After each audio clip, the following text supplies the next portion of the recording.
Head vaatajad, me nüüd ei ole tükk aega oma piiblilugude sarjas teie ees olnud. Selleks on omad põhjused ka ja nendest põhjustest ma siin alguses kindlasti ka natukene räägin. Aga igal juhul on meil Jaan Lahega taas teid hea tervitada. Ja sellesse perioodi, kui oli meie viimane saade, siis on Jaani elus jäänud nii mõndagi.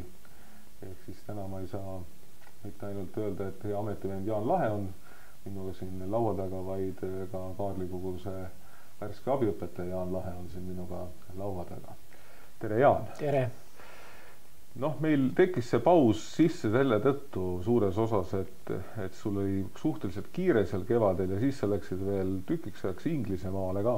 Jah, ja tulin tagasi ennem jõule. Jah, nii et see ei olnud mitte see, et me oleksime laisad olnud, vaid lihtsalt meile tundus, et meil on seda saadet väga kehv teha siis, kui me oleme üksteisest väga kaugel ja kindlasti tänased tehnilised võimalused seda võimaldaks, aga siin laua taga on ikkagi tore enam kokku saada. Igal juhul.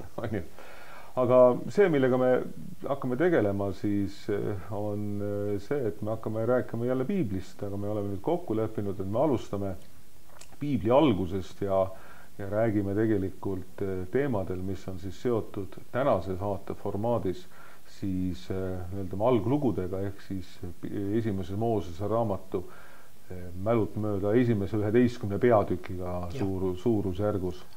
Ja siis järgmine kord läheme sealt edasi. Ja siinkohal ütlen ka seda, et kui ühel päeval meid Pereraadio üles nopib, siis on neile see luba antud, nii et võib-olla sügisest meie saade on ka siis Pereraadios kuuldaval, nii et me tervitame siinkohal ka kõiki Pereraadio kuulajaid. Aga läheme tänase saate juurde ja hakkame siis rääkima sellest maailma loomisest. Mina võtsin endale abivahendi ka. Ma võtsin selles mõttes abivahendi, et me oleme kunagi Leeri õpikusse, mis meil on kasutuses Kaarli kogudusse, kirjutanud selliseid lühiülevaate Vanast Testamendist ja mulle tundub, et siit on nagu päris hea sinu käest hakata ka küsima kõige selliseid lihtsamaid asju. Ehk siis, kui me läheme nüüd selle maailma loomise juurde, milleks on esimese Moosese raamatu esimene peatükk, eks ole, siis olgem selles mõttes natukene huvipärast täpsed, mitu loomislugu meil Vanast Testamendis seal esimeses Moosese raamatus siis on? No esimeses Moosese raamatus on 2 loomislugu, aga Vanas Testamendis on neid tegelikult rohkem. Ja üks loomislugu, kui niimoodi võib öelda, on ka 104. psalm, mis jutustab maailma loomisest ja sellel psalmil on ka sisulisi kokkupuutepunkte nende esimese Moosese raamatu lugudega. Need lood algselt olid iseseisvad ja kui midagi piibliteadlased on aja jooksul Vana Testamendi kohta teada saanud, siis üks esimesi avastusi, mis tehti juba varasel uusajal, 17. sajandil, oli see, et avastati, et 5. Moosese raamatus on väga palju pärimusi, mis räägivad samadest asjadest, aga mis üksikasjades on lahknevad. Nad ei lähe kuidagi kokku oma vahel. Ja see viis siis õpetlased sellise oletuseni, et 5. Moosese raamatu puhul on ilmselt kasutatud erineva päritoluga pärimusi, mis on pärit erinevatest allikatest või kirjanduslikest kihistustest.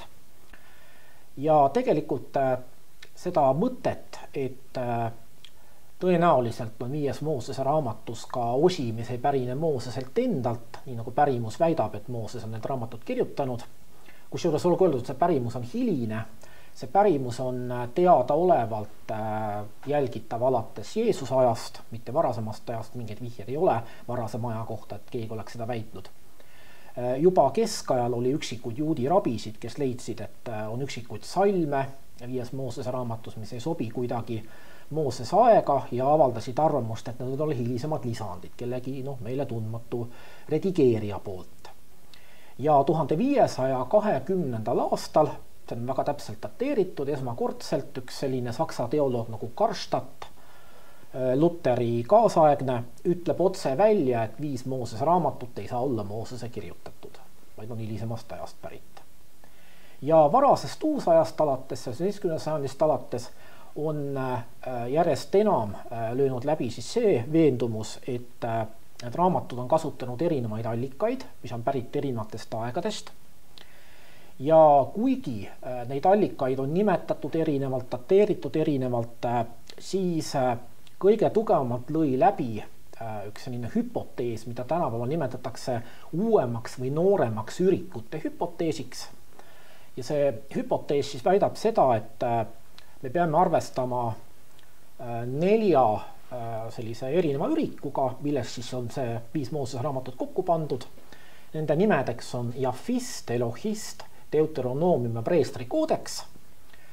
Nad on pärit siis kõik erinevatest aegadest. Jahvist on kõige vanem, see on pärit seal kuskilt kuningas Taaveti ajast ja siis teised on väikeste ajavahemikega hilisemad. Kõige hilisem on Preestri raamat või Preestri koodeks, nagu seda ka varasemal ajal nimetatud, see on siis 5. sajandist ennem Kristuse sündimist Pärsia ajast.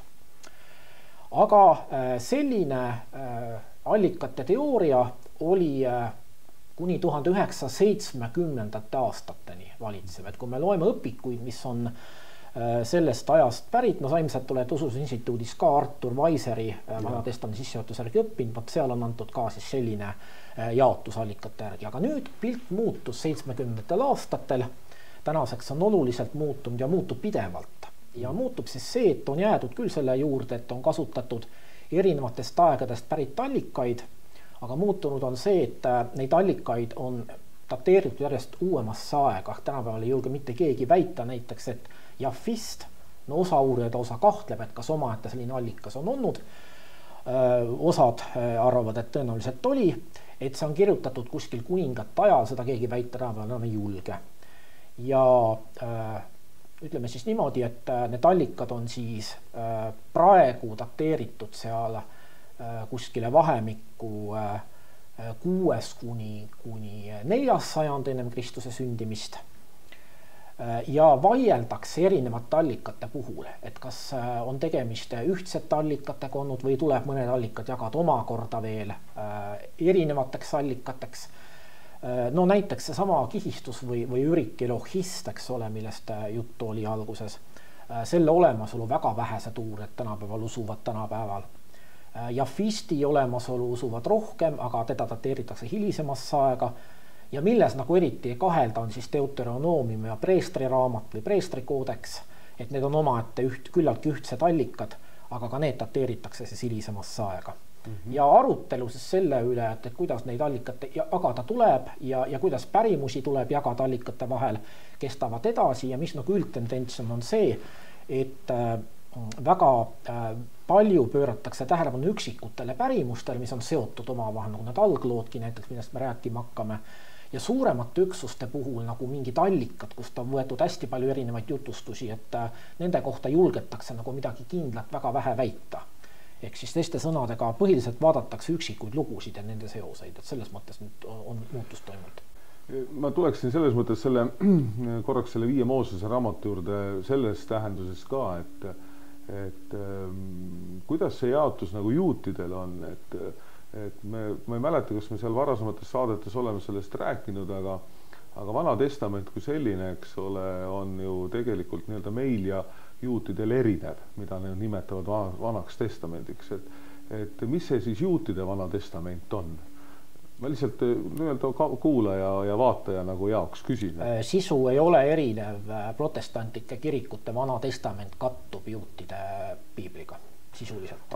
Aga raamatute jaotus on teine, jah. Ja nad toovad välja eriliselt just selle 5 Moosese raamatut. 5 Moosese raamatut ja nemad jagavad ka 5 raamatuks selle, aga nende raamatute nimed on teised kui meil, et nad ei nimeta neid üldse 1., 2. ja 3. Moosese raamat, vaid nimetavad algussõnade järgi. Näiteks 1. Moosese raamat hakkab peale alguses lõi Jumal, taeva ja maa, alguses lõi Bereshit on see hebrea keeles ja Bereshit on selle raamatu nimi. Just. Aga ma tuleks korraks selle temaatika juurde, mida ma küsisin selle 2 allika kohta, et see on teatud mõttes ka tekitanud inimestes sellist ju ärevust, et kuidas nüüd seda ikkagi mõista, et need on erinevad lood, eks ole, ja kui me siin selle psalmi veel juurde toome, eks ole, et siis need samad küsimused, et kuidas me neid alglugusid peaksime lugema, et üks loomislugu ei räägi otseselt vastu teisele, aga teatud selliseid nüanssi kohti võiks seal nagu olla, ja ma mäletan oma kooliajast, et siis oli ikkagi väga selgelt räägiti nii-öelda jahvistlikust lademest, ehk siis mida sa ka mainisid, oli see nii-öelda elohistlik ladem. Jah, sellest enam eriti ei räägita. Aga ütleme, kui nüüd sellesse konteksti nüüd korraks tulla, et meil ka piiblis vanades on, eks ole, Jehova ja nüüd on jälle issand, eks ole, kasutusel, et kuidas siis selle Jumala nime kasutamisega nagu on, et me võiksime ju selle teise koha pealt veel öelda, et jah, Jehova ja siis on Elohim ja siis on issand, et mis see teema selle vana testamendiga siis seotud, miks meil ei ole enam Jehova seal, vaid on issand, kas sa oskad seda öelda? No väga lihtne, vana testamendi uurijad on, kui nad millestki on ühel meelel, siis selles on nad absoluutselt ühel meelel, et sellist Jumala nime nagu Jehova pole kunagi olnud. Tegemist on Jumala nime väärvormiga, õige vorm oli tõenäoliselt Jahve, kuigi praegu on ka uurijad, kes selles kahtlevad, arvavad, et häälduses on pisut erinev sellest, aga üldiselt arvatakse, et see oli Jahve. Ja Jehova on keskajal tekkinud nimevorm, mis on tekkinud Jahvest ja seda asendanud nimetusest Adonai, mis tähendab minu isa. Nende kombinatsioonist on tekkinud Jehova, aga tegemist on kindlasti väärvormiga, et sellist jumalust ei ole Iisraeli usundes kunagi austatud. Jah, et me saame öelda ikkagi seda, et see tänapäevased piiblitõlkijad, kes on kasutanud, et enam ei kasuta sõna Jehova, siis see ei tähenda mitte seda, et Jumalast ei taheta rääkida ja kasutatakse üldisemat sõna issand, vaid et tegelikult on see üldise arusaama jaoks on see issand nagu tähtsam või selgem kui see muud mingisugused vormid või? No nii nagu kõikides muudes valdkondades ka meie teadmised piiblist aja jooksul täienevad ja kui me mingisugustest teadmistest räägime, siis Jumala nime osas on tõesti selles suhtes jõutud selgusele, et Jehova ta ei olnud. Mõnikord esineb tema asemel just nimelt seesama issand. See on juba tegelikult kreekakeelses vana testamendi tõlkes on tihti Jahve asendatud küüriosega, mis tähendab seesama, mis issand või isand, kuidas tõlkides on, see on omaette küsimus. Meile harjumuspärasem on issand, aga jah, see ei tähenda tõesti seda, et Jumal oleks uue nime saanud. Et pigem on jõutud sinnani, et me oleme hakanud aru saama, et tõenäoliselt oli ta nimi Jahve ja minu teada Jehova tunnistajate uue maailma tõlge on praegu maailmas ainus tõlge, uus tõlge, mis kasutab veel seda vormi Jehova. Vanades piiblites ta muidugi on meil Eestis ka, aga ükski uus piiblitõlge ei kasutanud seda vormi. Selge, aga läheme maailma loomise juurde. Ehk siis võtame selle esimese loo korraks selles mõttes nagu lahti, et maailma loomise lugu ei hakka nagu ümber jutustama selles tähenduses, et võib-olla seal on mõned nüansid, mis on nagu hea tähele panna ja me oleme oma saadetes ka varasemalt selle piibli tõlgendamise juures, ma mäletan, me rääkisime seda päeva mõistet ka, et mida siis see päev tähendab, et tegelikult ei ole üldse oluline see, et kui pikalt see päev nagu kestis, vaid tähtis on see järjekord, et kuidas maailm loodud on ja kindlasti, mis võib-olla me peaksime tähele panema, on see sama hingamispäeva teema, et me peaksime võib-olla seda sagedamini rohkem meeles pidama, et kui Jumal... See on teha loos kõige tähtsam. Et mis on nagu oluline, et tuleb hingata ka vahepeal, et ei saa muud kui tulistada, vahepeal on laadida vaja, ütlevad tänapäeval moodsamad inimesed selle kohta. Aga mis on huvitav, ma tuleksin korraks selle inimese loomise juurde ja see on üks selline tore koht, et kuidas siis nagu selle inimese mõttes, et kas see tõesti esimene inimene kandis nime Aadam? Kas tema nimi oli Aadam? Või oli see mingi suurem seletus, et mida heebrea keeles Aadam tähendab? Oskad sa öelda niimoodi? Adam tähendab heebrea keeles inimest. Nii et siis Jumal lõi inimese. Jumal lõi inimese, jah. Ja päris nimena Aadam ka mõningates kohtades teda vanas testamendis kasutatakse, aga põhiliselt, kui on juttu inimese loomisest, Jumal lõi Adami, siis see tähendab, et Jumal lõi inimese. Jah, just nimelt, et tegelikult on huvitav, et tegelikult tähele panna, kuidas ta meie keelepruuki tuleb, et Jumal lõi Aadama, eks ole, et see on nagu nimi, nagu Jaan või Jaak, aga tegelikult Jumal lõi inimese ja tal ei pandud sugugi seda nii-öelda nime, eks ole, et see on nagu minu meelest selline päris hea tähelepanek, aga mitu inimest siis Jumal lõi? Traditsioonilise juudi või kristliku tõlgenduse järgi lõi ta ühe inimese, aga judaismis tekib tegelikult Kreeka filosoofia mõjuga selline tõlgendus, et tegelikult lõi ta 2 inimest. Ta lõi kõigepealt vaimse taevase inimese ja selle vaimse taevase inimese kui mudeli abil, tema eeskujul, lõi ta maise inimese. Et on taevane Aadam ja maine Aadam, on üks Jeesuse kaasaegne juudi kirjaseletaja Aleksandria Filon, kes seda just niimoodi seletab. Aga nüüd Vanas Testamendis on 2 erinevat lugu, mis räägivad sellest inimese loomisest ja räägivad erinevat moodi ja põhierinevus on see, et ühe loo järgi kõigepealt luuakse mees. Mees pannakse magama ja siis võtab Jumal ühe tema luu ja loob sellest luust talle naise, loob teise inimese. Aga teise loo järgi jääb mulje üheselt, et mees ja naine ehk siis inimene luuakse korraga. Tähendab, luuakse 2 inimest, võib siis niimoodi öelda, kes nagu sügavamas mõttes koos moodustavad inimese. Mees ja naine moodustavad inimese, kuigi nad on omad isiksused samas. See on ka päris huvitav teema, et seda saaks ilmselt just nimelt selle sama abielu ja sellesse kohta nagu üle kanda see, et mees ja naine nüüd peavad üks liha olema. Üks elusolend tähendab, see on selline heebreapärane väljend elusolendi kohta on liha. Kui näiteks veeuputuslugu öeldakse, kõik liha sai hukka, tähendab kõik olendid sai hukka.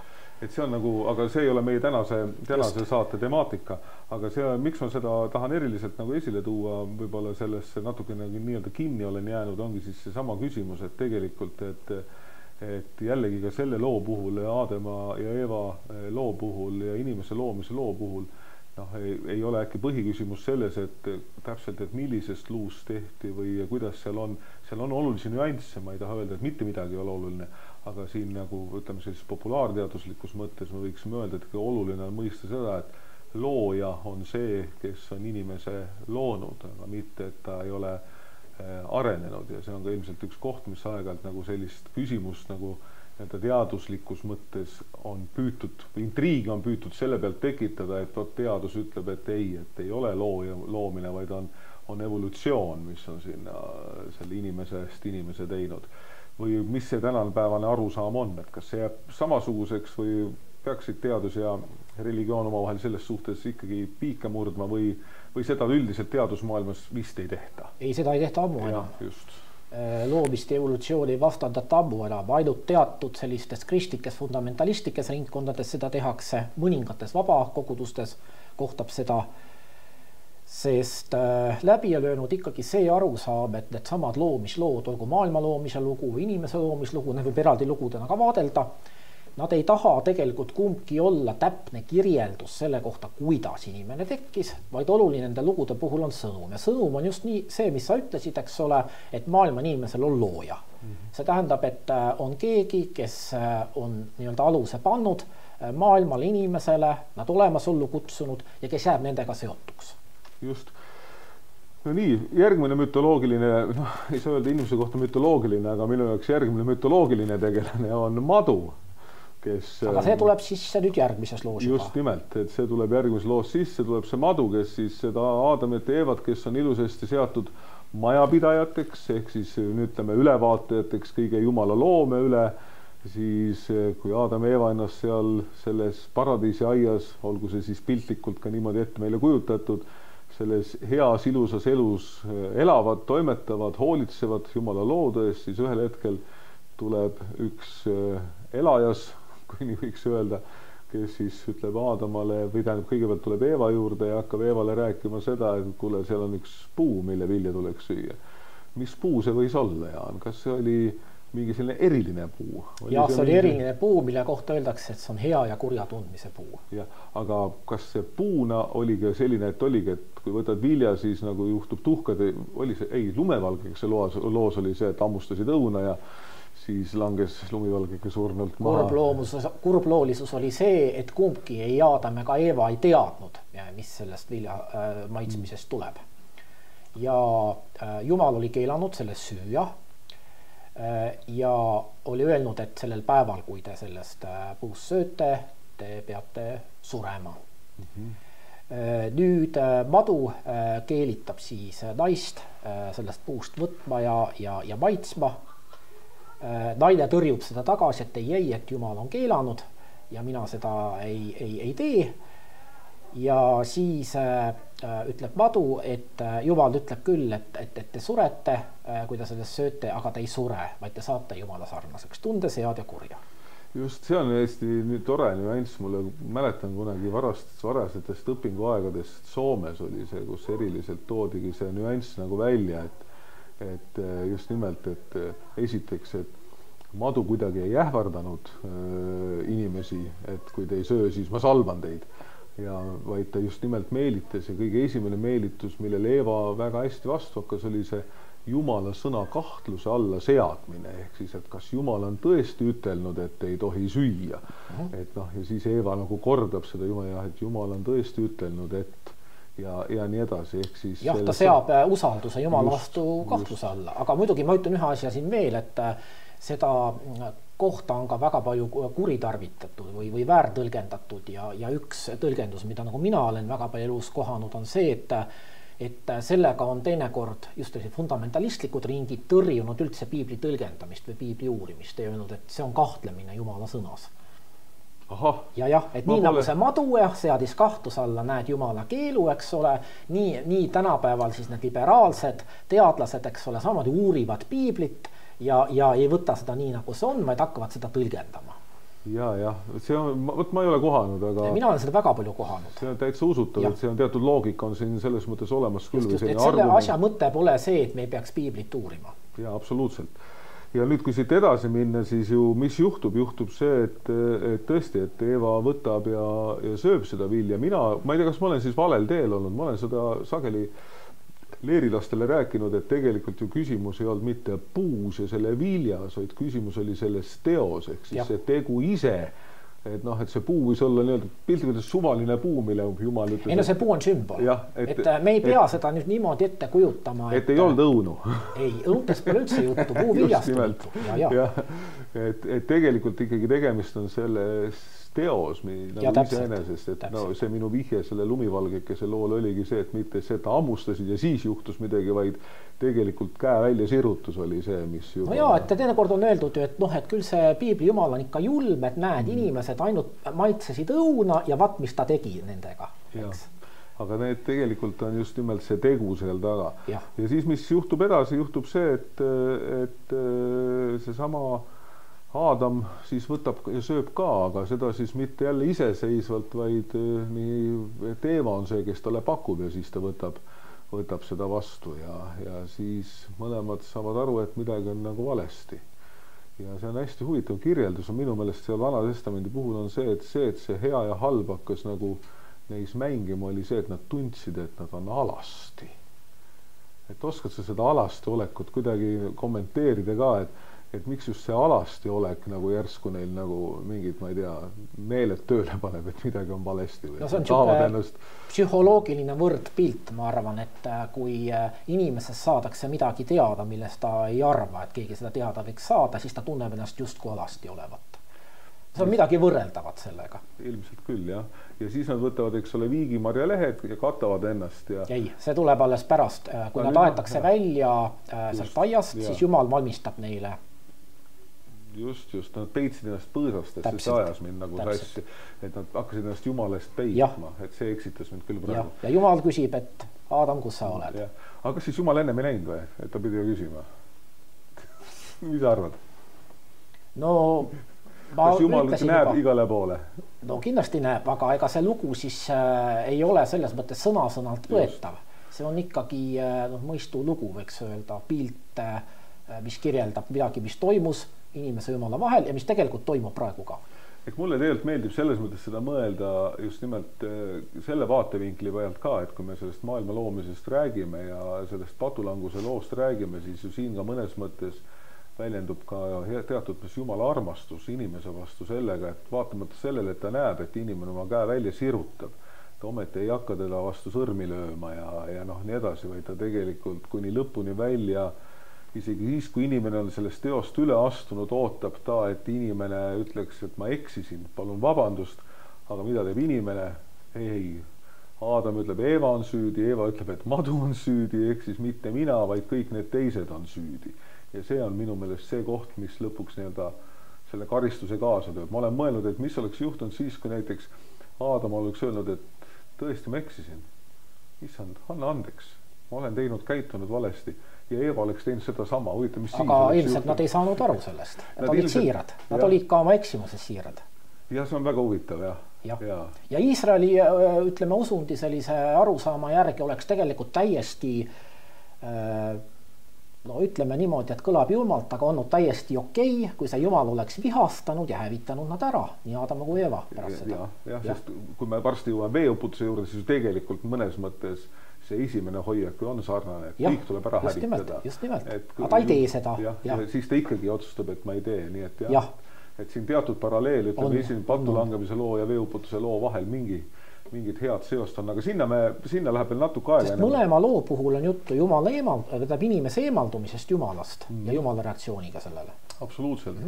Aga seal on kaks toredat, võiks ütelda, et esialgu näeb kindlasti toredat meest, kes on patulangusloo juures tegelevad pärast seda, kui siis on juhtunud kõik see, et on üles loetletud kõik need karistused, mida neid tabavad ja siis on järgmised persoonid, keda ka aeg-ajalt meenutatakse teda niinimetatud Kaini märgi järgi isegi tänapäeval, et on siis Kain ja Aabel ehk siis kaks venda, mitte kelle vahel, vaid kus toimub nii-öelda esimene vennatapp, eks ole, siis selle tõttu, et midagi on nagu läinud neil omavahel valesti, mitte omavahel, vaid suhtes Jumalaga valesti. Mis see oli, mis neil siis nagu valesti läks?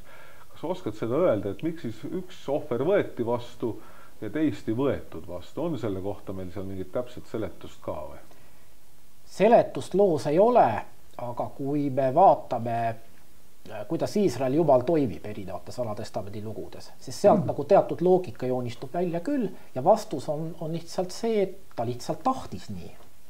Meil ei ole mingisugust ratsionaalset seletust põhjendust selle kohta, aga tema tahe on täiesti suveräänne, ta otsustab nii, nagu ta tahab ja ta otsustas võtta vastu ühe ohvri. Mõlemad pakkusid ilmselt oma parimat, üks, eks ole, jahiloomadest, teine põlluviljast, üks oli jahimees, teine põlluharija ja kuskilt ei tule välja see, et üks oleks kuidagi teistmoodi seda ohvrit püüdnud pakkuda, aga lihtsalt Jumal eelistas ühte. Ja Iisraeli arusaama järgi Jumal võib seda alati teha, ta võib ükskõik keda eelistada ja meil ei ole mitte mingit õigust Jumalale seda ette heita, et ta niimoodi teeb. Aga kas siis see vendadest ei teadnud üks seda, et Jumalal see suveräänne õigus on, et otsustas, et tuleb see konkurent kõrvaldada, et kes nagu Jumalale rohkem nii-öelda teema... No ilmselt nad lootsid mõlemad, et nende ohver võetakse vastu. Loost teeb küll selline mulje. Ja täiesti siiralt. Aga läks teisiti. Läks teisiti ja siis toimus vennatapp. Ja siis toimus vennatapp, sest ühes vennas tekkis kadedus teise suhtes. Miks tema ohver võeti vastu?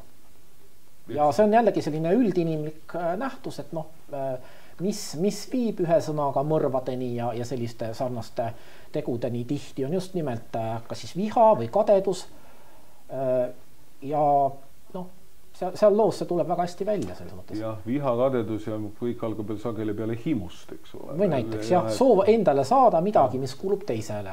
Ja teisele on rohkem või parem. Saada ka endale seda tunnustustest, Jumal võtab minu ohvri vastu, siis on parem kui see, kes nii-öelda tundub, et on eelistatumas olukorras Jumala silmis, tuleb kõrvaldada, siis ei ole seda konkurenti. Ja selle loo sõnum võiks olla siis see väga lihtsalt lühidalt kokkuvõttena, et inimlik käitumisloogika Jumala suhtes ei maksa.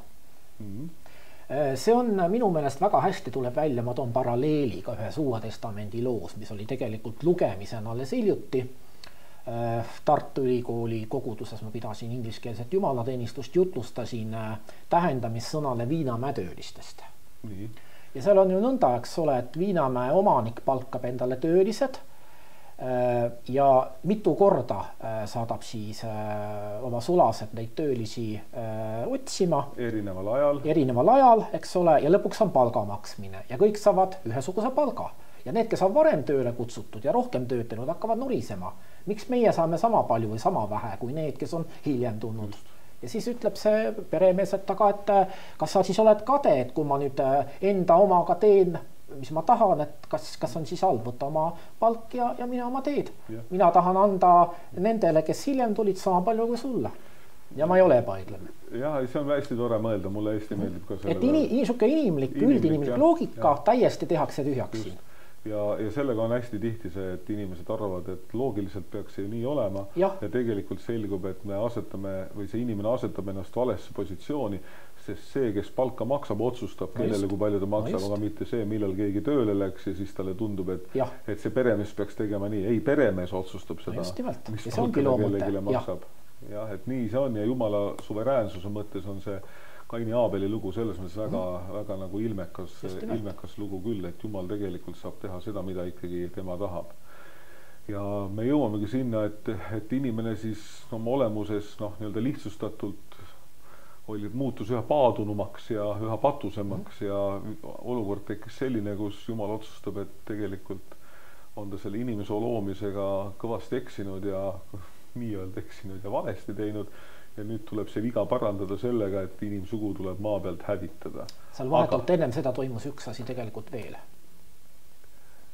See oli Paabeli torni lugu. Ei, Paabeli torn oli hiljem. Nüüd ma nii täpsustan. Seal oli juttu Jumala poegadest, kellel hakkasid inimnaised meeldima. Ja sünnitasid lapsed. Ajasid mu segadusse praegu, see nüanss mul tõesti on meeles. Ja seal ei ole juttu otseselt, ei ole välja öeldud, et oli selline keeld, et nad ei tohi omavahel seguneda, aga see lugu tegelikult viitab väga selgelt sellele, et oli selline keeld. Ja et sellega, et need Jumala pojad, mingisugused jumalikud olendid, täpselt ei öelda, kes nad olid, et nad seda tegid, sellega nad astusid üle Jumala keelust, nii nagu see Adam ja Eeva sellest keelust seal paradiisiaias. Ja nüüd tuleb vahetult pärast seda siis see veeuputuse lugu, eks ole, aga seal ka siis Noa leiab armu. Noa leiab armu ja temaga koos veel hulk inimesi. Jah, aga see on hästi huvitav, mida Vanast Testamendist tuleb ka ikkagi meeles pidada, et sageli, kui ikkagi nii-öelda perepea ehk siis vahetas, ütleme, religiooni vahetamine ei ole õige sõna, aga ütleme, et langetas mingi otsuse, siis automaatselt puudutas tegelikult kõiki perekonnaliikmeid. Jah, sest tema esindab kogu pere. Just, ja sellesse perekonda kuulusid veel ka nii-öelda orjad ja sulased ja ehk siis see ei olnud mitte ainult, et pereliikmed on mul abikaasa või siis mu naine ja mu lapsed oma naiste ja lastega, vaid et see on tegelikult palju suurem. Aga see ei ole üldse kauge ajalugu, kui oli selline perekond. Mõtleme oma esivanemate peale kas või. Jah, absoluutselt. Aga see oli nagu selles mõttes, et siin ei tohigi sassi ajada seda, et Noa võttis oma naise ja läks laeva, vaid sinna laeva läks tegelikult inimesi rohkem poegade naised. Jah, just. Ja just need sulased ja nii-öelda orjad ka veel, et see on hästi oluline tähele panna. Et perekond oli suurem tollal. Jah, ja siis tabas seda maailma veeuputus, aga ega meil väga palju ju Noast selles mõttes teada ei ole, et mis see tema väljavaliku põhjus oli. Peamine väljavaliku põhjus oli see tema Jumala kartus. Eks ole, see on öeldud välja. Jah, see on välja öeldud ja ka rohkem seal mingit muud seletust ka ei ole, et miks ta just välja valiti, vaid just nimelt see Jumala kartus oli see. Ja siis tuleb häving, mis siis lõpeb sellega, et Jumal teeb, ma ei tea, kas seda saab nüüd öelda esimeseks lepinguks, aga üheks selgemaks lepinguks. Kas on esimene leping, millest on juttu Jumala inimesele? Mõned lihtsalt toovad selle, et siis kui, see ei ole leping, see on tõotus, on see Jeesuse sünni kohta, et seal, kus saatanale loetatakse ette seda, mis temaga kõik juhtub, et kes purustab su peaga, kelle kanda sa salvad. Aga leping on ikkagi see esimene. No nii, mis selle lepingu sisu siis on? Kui me siit püüame sellest aru saada. Märgiks on vikerkaar.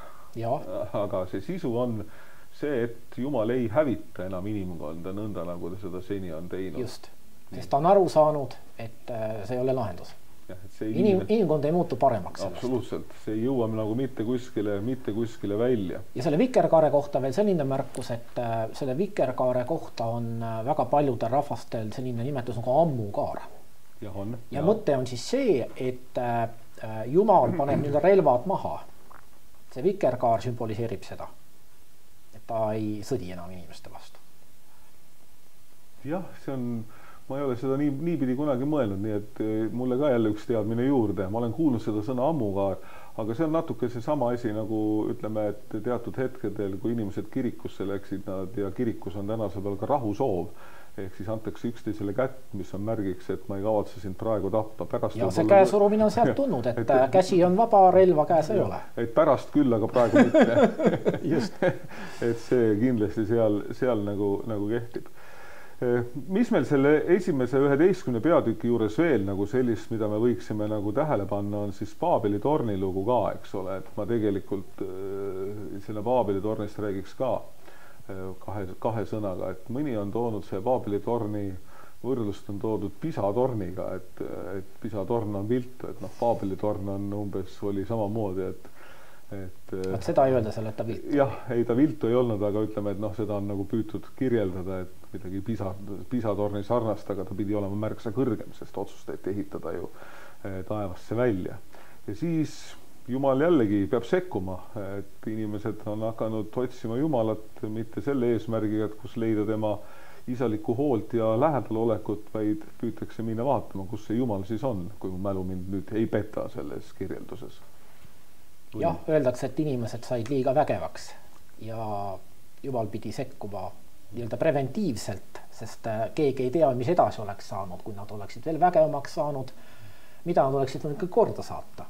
Ja siis ta segab ära keeled. Seda ehitasid inimesed, kes rääkisid erinevaid keeli ja nüüd, kui keeled olid segatud, ei saanud need inimesed üksteisest enam aru.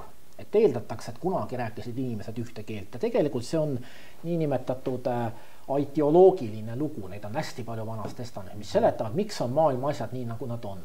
Ja see lugu seletab, miks on palju keeli maailmas. No seda teadsid iisraelased ka, nende ümberkaudsed rahvad rääkisid erinevaid keeli ja kui nad olid näiteks Paabeli vangipõlves, siis seal räägiti, eks ole, ka neile tundmatut keelt või vähestele tuntud keelt, nii et see keelte paljusus nagu oli neile teada, aga see pole ilmselt selle loo puhul siiski see põhjus, miks seda kirikus loetakse ette ja miks seda oluliseks peetakse, vaid sellegi loo puhul on tegemist inimese katsega ületada mingeid piire, mis talle on seotud tema Jumala vahele, saada Jumala sarnaseks, nii nagu selles samas pattulangemise looski lubati inimesele, eks ole, et ta saab Jumala sarnaseks ja nüüd ta tahab ehitada midagi suurt ja vägevat, millega ta loodab, et ta jõuab ka hästi lähedale sellele Jumalale.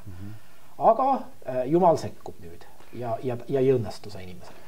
Ei õnnestu jah, ja siin ma just lugesin seda, et jah, esimeses Moose raamatu 11. peatükis on see kenasti kogu see lugu kirja pandud ja Jumal siis pillutab inimesed maailmas laiali, andes neile igal ühel oma keele, oleme me siia leeriõpikusse kirjutanud. Jah, see lugu öeldab muide ka seda, et inimesed elasid väiksel alal koos ja pärast seda läksid üle maailma laiali. Jälle seletuslugu, et miks nii on, et üle maailma elavad rahvad.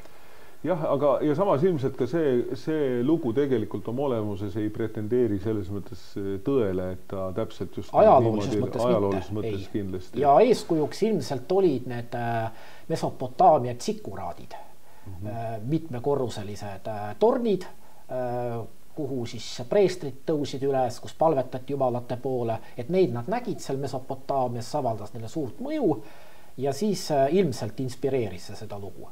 Aga loo sügav mõte on tõesti see, et inimene tahab ületada jälle mingid piirid, mis on tema Jumala vahele seatud, aga ebaõnnestub. Ehk siis, kui me seda esimest 11 peatükki nagu vaatame, siis loomislugu sealt võib-olla mõnes mõttes välja võttes me näeme tegelikult ikkagi sellist pingestatud olukorda, mis inimese ja Jumala vahel toimuvad erinevates aspektides just nimelt seetõttu, et inimene ikka tahab ja püüdleb olla kas siis Jumala näo järgi ja olla tema sarnane, olla tema ligi või näha, kus ta on, või siis võtta endale kogu meelevald, valitseda ise kõige üle, ehk siis selline pidev piiride kompamine või siis püüd ka teatud piire ületada ikkagi toimub ja iga kord sellesse Jumal radikaalselt sekkub, kas siis hullemal või vähem hullemal moel, aga igal juhul mingi sündmus sellele nagu kaasneb. Jah, ja oluline veel ka see, et nendes lugudes ei ole Iisraelist veel juttu. Need on tegelikult nii-öelda sissejuhatus või eellugu sellele, millest me hakkame järgmine kord rääkima, Abrahami kutsumine, eks ole, kellest siis saab alguse Iisraeli rahvas. ja mõte ilmselt on see, et see Iisraeli ajalugu, noh, mis siis juutide jaoks algab ikkagi selle Abrahami kutsumisega, et see siduda ka varasemaga, et see ei teki nii-öelda tühja koha peal, et midagi on maailmas varem ka olnud ja näidata siis seda, et see Jumal, kes Iisraeli ajaloos toimib, on tegelikult juba maailma algusest peale toiminud. Paradiisiaias, loomises ja nii edasi. Absoluutselt, ja nii nagu Jaan ütles, siis tõesti, et siia me nüüd ka tänase oma saate nii-öelda lõpetame ja me oleme jõudnud siis Abrahami kutsumisele juurde välja ja sealt siis nii-öelda järgmisel korral vaatame, kui pikalt me jõuame, sest nendest meestest, Abrahamist, Jaakobist, Iisakist on küllalt palju nagu rääkida, et neid ju ilmaasjata ei nimetata Iisraeli rahva esiisadeks, nii et seal on mõnemaid nüansse, mis kindlasti kajastamist vajavad. Nii et suur tänu kõigile kuulajatele ja vaatajatele. Enam-vähem lihtsalt ütlen, et püüame enam-vähem kord kuus ühe saate salvestada. Nii et iga nädal meid ei kuule ja ei näe, aga teatud regulaarsusega me teie ette tuleme. Vähemasti nii kaua, kui Jaan ikka Eestis on. Loodetavasti on ta nüüd pidevalt. Aga aitäh, Jaan! Aitäh!